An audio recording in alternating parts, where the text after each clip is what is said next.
I just wanted to talk a little bit today about, well, this carpe diem idea is a good way of grasping it. I think I titled this "Live and Let Die" after the Paul McCartney song. Um,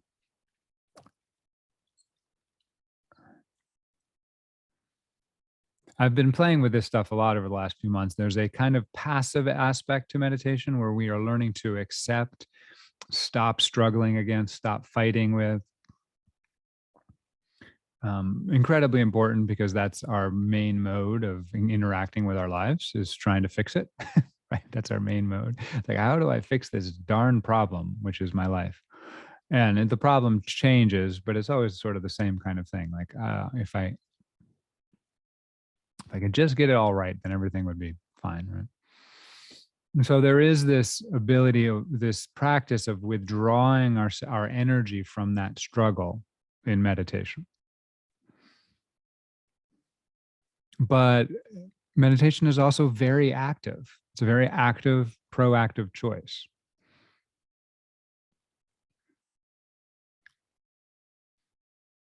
And it really is, as we said in the guided meditation today, one of the highest ways, maybe one of the most fundamental things you can do to truly squeeze the juice out of your life, to truly get every ounce of pleasure, experience, sensation, meaning out of the moments and days that make up your life.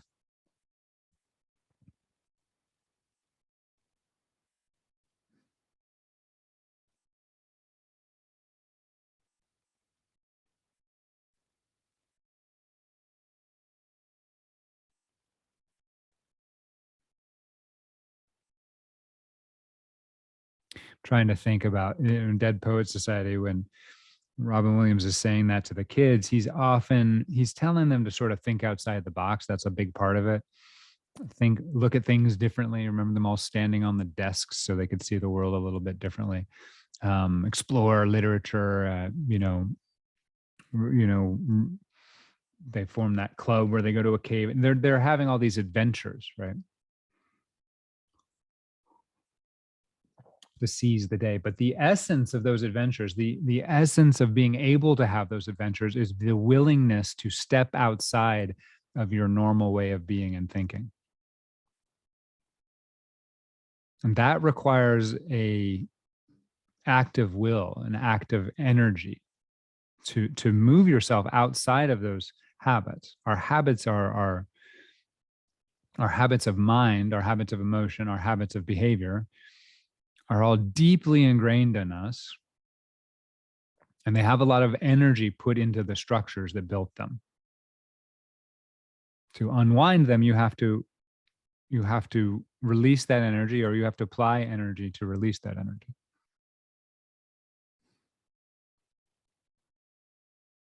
So how do we get outside the box of our own making? These are our habits of mind, our habits of thinking, our habits of, to put it at the very basic level, our habits of attention. Right? That's the most basic level. As we get up in the day, to begin our day, our attention has a habitual set of places that it goes. It's different for different people, obviously. Do we wake up with worries? Is it probably the same types of worries every day? Probably, if you wake up with worries a lot. Do you wake up feeling a pains in your body and worrying about those? Do you wake up with a plan? Do you wake up thinking about breakfast? Do you wake up? What is it? What is your habit of attention?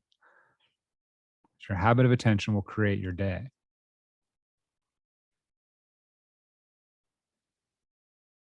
So to really seize a day, to be able to make something special, unique, beautiful, juicy of this day, of this moment, we can't experience that day through the old patterns. Otherwise, we will just have the same day that we always do. And of course, it'll be slightly different,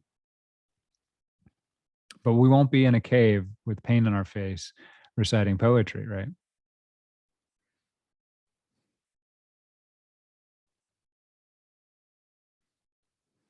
And it can seem so tame and like pure and humble and everything to sit down and focus on your breath for 30 minutes, right? That doesn't seem the same kind of energy as carpe diem, but it really is the same kind of energy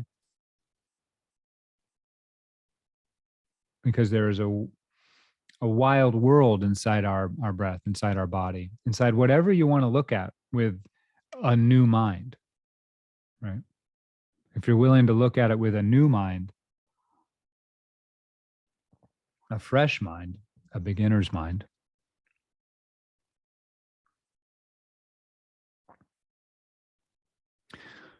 So, how do we seize the moment? How do we seize the day? Well, we have to let die the old patterns.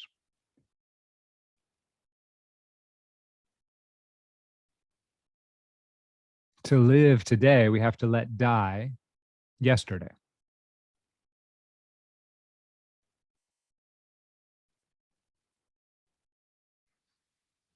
We have to let die tomorrow as well.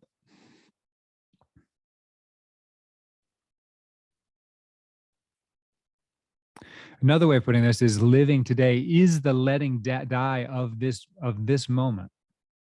So I was just saying, to live today, you have to let you die yesterday. To live this moment, you have to let die the last moment.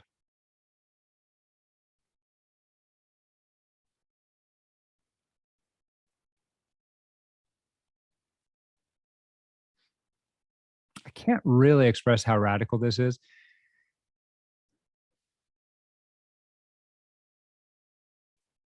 There's a practice I've taught in here a few times. I don't think it ever works for anybody here as well as it worked for me. Maybe one or two students have tasted the way I tasted it. What is the practice? It is so there's two sides of meditation. One is the acceptance side, and that is I'm going to let go of resistance to what's happening, and I'm going to accept what's arising. So I'm going to let go of resistance and embrace what's arising. That's one part of meditation. But the flip side of that, or the mirror side of that, it means the same thing, but it's a really different approach, is to let go of clinging. That is, I'm going to stop holding on to this moment. I'm going to let go of clinging, and I'm going to be willing. So with acceptance, I'm willing to have the moment that arises. So the flip side of that is I'm going to let go of clinging, and I'm going to be willing to not have this moment anymore. I'm going to be willing to let it die. So we live, accept everything that's arising, drink the juice of life, and let die, let it go away, so that the next moment is there for us. We are there for the next moment.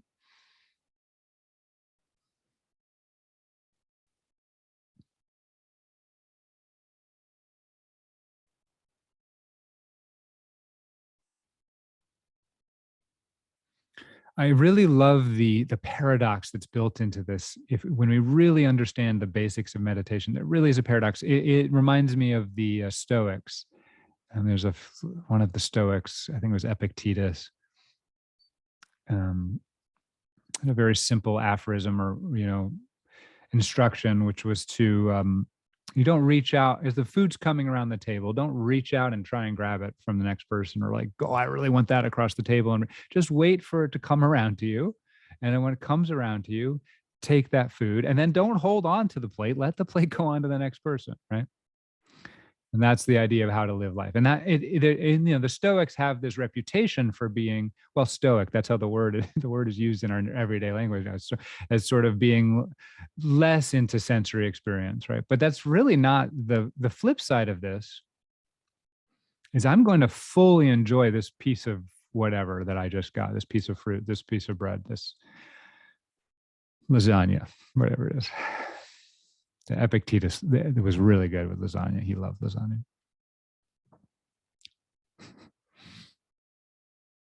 Live and let die. You can't live unless you're letting die. You're in death if you're not letting die. Then you're sort of dead if you're not letting die, because you're living in something that is not changing anymore. You're trying to live in something that's not changing. Now, this is a radical kind of rock and roll way to live. It's good that the phrase comes from rock and roll, because it requires a um, ability to live on the edge.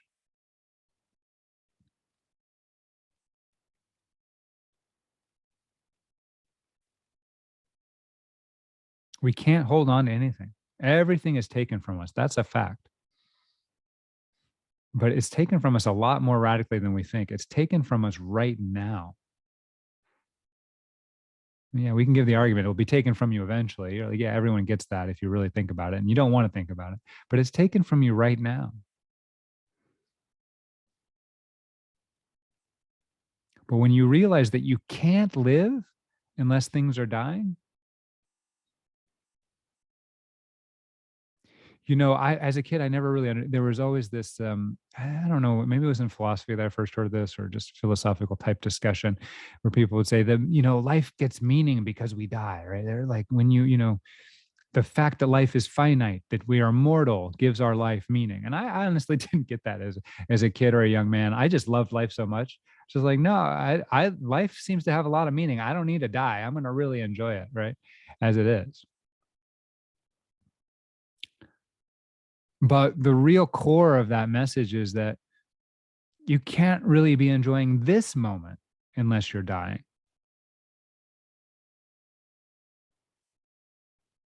Because this moment is made of dying. That's what it's made of. It's made of change. It's made of flux. It's made of impermanence. It's made of a flow from one beautiful state into the next beautiful state.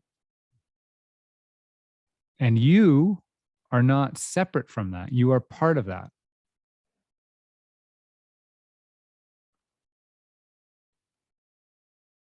There's another phrase from another song. I think it's Rolling Stones. What song is it? I think it's Wild Horses. Something like, let's live. And you think he's going to say, before we die, because that's the rhyme. It fits with the rhyme. Whenever, I can't remember what the rhyme is, but he says, let's live after we die. Right. All the wisdom in the Stones and Beatles. You can't live until you die. Right. So, we can think of this in normal psychological terms. What are we holding on to that's keeping us? Let's do some living after we die. Thank you, Carmen. Yeah, it's much better rhythm to that than what I said. Let's do some living after we die.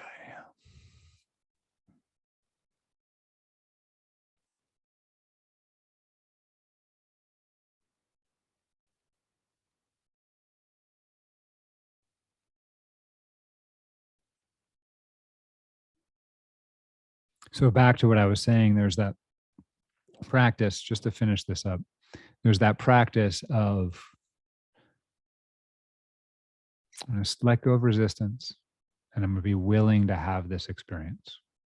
That is what we practice a lot of in meditation, because we realize how much of our life we're pushing away and trying not to have. I don't want that experience. I'm going to let go of resistance and be willing to have this experience. Let go of the resistance I feel in my body and experience, and be willing to have what's coming up now, because this is what I have.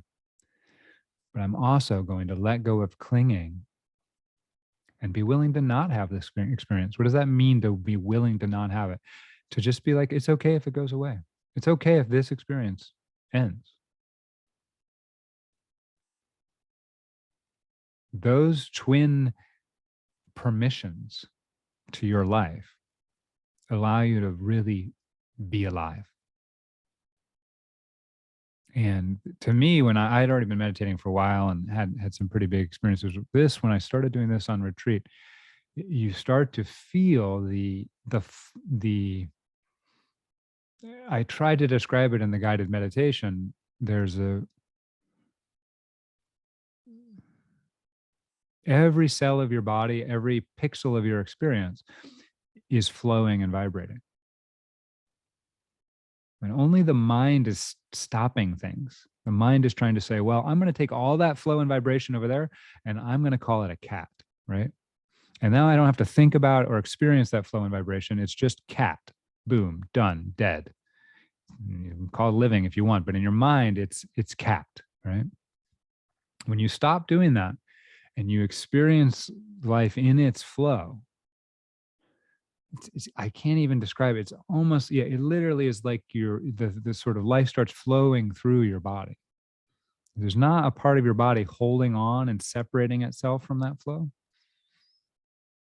And you become intensely alive. There's this intense feeling of aliveness.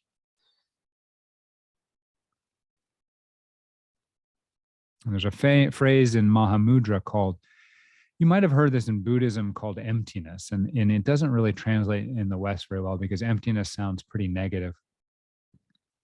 In Mahamudra, the phrase, or at least this is how I use it. I'm not, please don't take any of my pronouncements about Mahamudra to be fact, but the phrase is empty aliveness. So instead of essentializing the cat as cat, you empty it of that solidity. It's not a solid thing.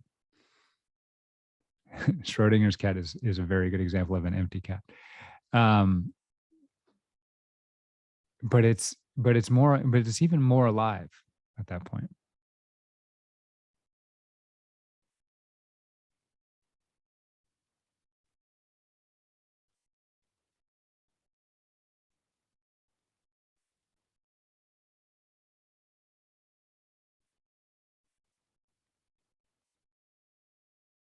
So our habit of deadening the world is very useful, obviously, to build these structures.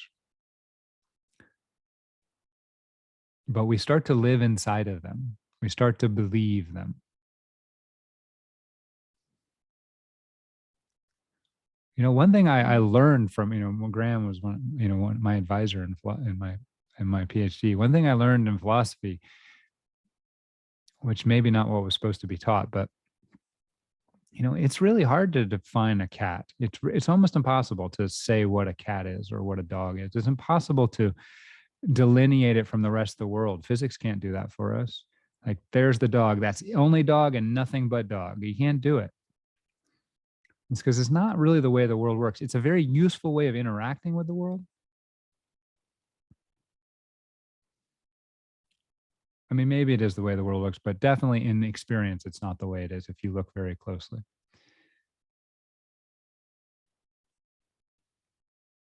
And so we start to live in our systems of thought as opposed to live in our actual life.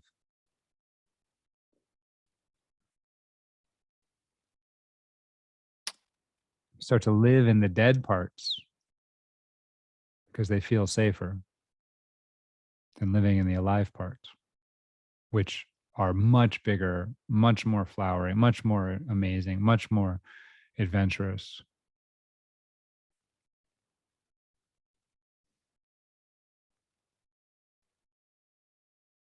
It's a very cheesy movie, which for whatever reason really got me at the time. Was it's called, I think it's called The Last Samurai with Tom Cruise. Is that what it's called? Yeah. And there's a moment at the end where he and the last, well, I guess Tom Cruise is technically the white guy is the last samurai, but the real last samurai is dying on the battlefield with Tom Cruise, and he looks out and the cherry blossoms, I think, are falling off the trees as he's dying, and he just says, "So beautiful." And this was, this was 20 years ago, and I was like, I get it. And that is an expression of what we're talking about here, the ability to live as we're dying. Yeah, because that's all we're doing, so we might as well embrace that process. It's sort of like we're falling down a rapids. It's going to take us hopefully 20, 30, 40, 50, 60, 70 years before we hit the bottom. But let's not pretend that's not what we're doing. It's actually a pretty amazing ride if we go, oh my God, we are riding some rapids. Cowabunga.